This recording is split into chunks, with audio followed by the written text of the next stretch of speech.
করোনার কারণে আসলে আমরা তো হাত মেলাতে পারছি না, করমর্দন করতে পারছি না, হাততালিটুকুই আমাদের সম্বল যতটুকু মনে হয়। তো সেক্ষেত্রে এইটুকু দিয়ে আমরা আজকের যে আমাদের আয়োজন কিংবা এই যে সারাদিন আমরা একসাথে আছি, আমাদের একজন ঘনিষ্ঠ সহকর্মী এবং আমাদের যিনি কথা বললেন মাহবুব হাসান, তিনি বলছিলেন এই যে একতা, একাগ্রতা বা একসাথে কাজ করার যে প্রবণতা, সেইটি যদি আমরা চালিয়ে যেতে পারি, সেটি যদি আমরা একসাথে কাজ করতে পারি, যে কোনো লক্ষ্য অর্জনে আমরা কিন্তু সফল হব। এবং এই লক্ষ্য অর্জন আপনাদের ছাড়া তো সম্ভব নয়। আপনারা হচ্ছেন আমাদের সেই সমস্ত শক্তি যারা আমাদেরকে এগিয়ে নিয়ে যেতে সাহায্য করবেন।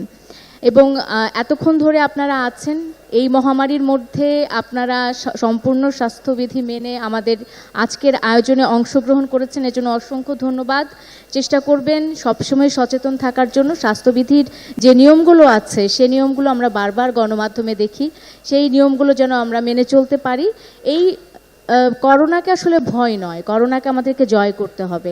করোনা এমন আতঙ্কিত হওয়ার মতো কিছুই নয়, সেটিকে আমাদেরকে জয় করে এগিয়ে যেতে হবে, এমনটাই তো আমরা প্রত্যাশা করি। কারণ বেঁচে তো থাকতে হবে, বেঁচে থাকতে হলে কাজ করতে হবে, কাজ করতে হলে বাইরে বের হতে হবে, কত মানুষের সাথে দেখা হবে, কত মানুষের সাথে পরিচয় হবে।